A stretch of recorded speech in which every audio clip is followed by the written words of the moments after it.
13ই March ধুমধাম করে বিয়ে হয় সনাতন ধর্মাবলম্বী পরিবারের মেয়ে মিতুর। পরিবারের সামর্থ্য না থাকায় পিতৃহীন অসহায় মিতুর বিয়ের সকল খরচ বহন করার দায়িত্ব নেন মুসলিম দম্পতি মোহাম্মদ আলী ও তার স্ত্রী শিউলি বেগম।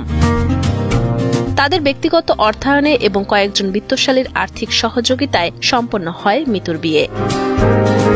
মুসলিম ধর্মের হয়েও অন্য ধর্মের প্রতি এমন দায়িত্ববোধ থাকায় এলাকায় মানবিক দৃষ্টান্ত স্থাপন করেছেন মুসলিম এই দম্পতি। এটা আমার কাছে খুব ভালো লাগছে, কারণ মেয়েটা খুব অসহায়, তার বাবা নাই, এর কারণে যার কারণে সবার কাছ দিয়ে কিছু যে যার দিয়ে পারছে আর কি সবাই সাহায্য করি গিয়া। আবার একজন একটা দায়িত্ব তো একজনের নেওয়া লাগে, সবাই তো দায়িত্ব নিয়ে নিলে হয় না, একজন নেওয়া লাগে না। একজন সেই যে মোহাম্মদ আলী কাকা এখন নিয়েছে, যে উদ্যোগটা ভাই নিয়েছেন মোহাম্মদ আলী ভাই এবং শিউলি ভাবি, সেটা আমাদের জন্য, আমাদের সমাজের জন্য, আমাদের রাষ্ট্রের সম্প্রীতি বজায় রাখার ক্ষেত্রে একটি বড় ভূমিকা রাখবে বলে আমি মনে করি। পিরোজপুর শহরের সিআই পাড়ার ব্যবসায়ী মোহাম্মদ আলী শেখ এবং তার স্ত্রী শিউলি বেগমের বাড়িতে গৃহ পরিচারিকা হিসেবে ছিলেন মিতুর মা পূর্ণিমা। অসহায় পূর্ণিমা জানান, মেয়েকে বিয়ে দেওয়ার মতো সামর্থ্য না থাকায় তার দিকে সহযোগিতার হাত বাড়িয়ে দেন মোহাম্মদ আলী ও শিউলি দম্পতি। মোহাম্মদ আলী শেখ পরিচয় সম্বন্ধ আনছি, এবার দেখতে শুনে এবার দিয়ে দিছি। সেই উদ্যোগ নিয়ে দিয়েছে।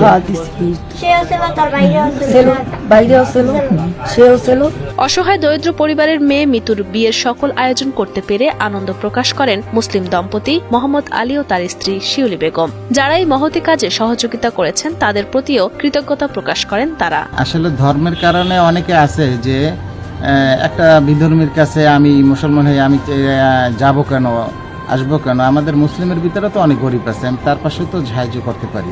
অতএব এবং শুধু যে বিধর্মী আছে তার জন্য করব সেইটা না, আমরা চাচ্ছি অসহায় মানুষ মুসলিম হোক আর হিন্দু হোক ওইটা দেখার বিষয় না। আমরা সবাই যদি আমার মতন সবার পাশে সবাই এগিয়ে আসে তাহলে এই সমাজটা ভালো হবে। সবাই সহযোগিতা করছে, হাত বাড়াই দিচ্ছে, সবাই ধন্যবাদ দিচ্ছে অনেকেই। এরকম একটা অসহায় পরিবারের হোক বিধর্মী, আমি যখন এগিয়ে আসছি এবং সবার সহযোগিতা পেয়েছি, আমার মনে হয় এরকম যে কোনো পরিবার গরিব যদি থাকে তাদের পাশে যদি আমার মতন এরকম লোক আগায় আসে, পাশে দাঁড়ায়, তাহলে সবার কাছ থেকে তারাও এই সহযোগিতা পাবে আর ওই পরিবারটার একটু উপকৃত হবে। আমাদের ধর্মটা আমরা জানি, ওদের ধর্মটা আমরা জানি না, তারপরও ওদেরকে নিয়ে আগে বসছি যে তোমাদের বিবাহর কি কি দরকার বা কি ধরনের নিয়মকানুন আছে সেটা আমাকে বলো, আমি তোমাদেরকে যতটুকু পারি হেল্প করবো। তারপরে ওরা আমাকে একটা বলে যে বিবাহতে এই দরকার হয়। তখন আমি একটা চিন্তা করলাম যে লিস্ট আসছে আসলে আমার একার পক্ষে তো আর এটা সম্ভব না। তখন আমি চিন্তা করলাম যে ঠিক আছে, আমি এলাকার মানুষ বা শহরের মানুষ আমার পরিচিত, যেহেতু আমি ব্যবসা করি, তাদের কাছে আমি বলার পর আলোচনা করলাম, যার জন্য আমার করতে সহজ হয়েছে।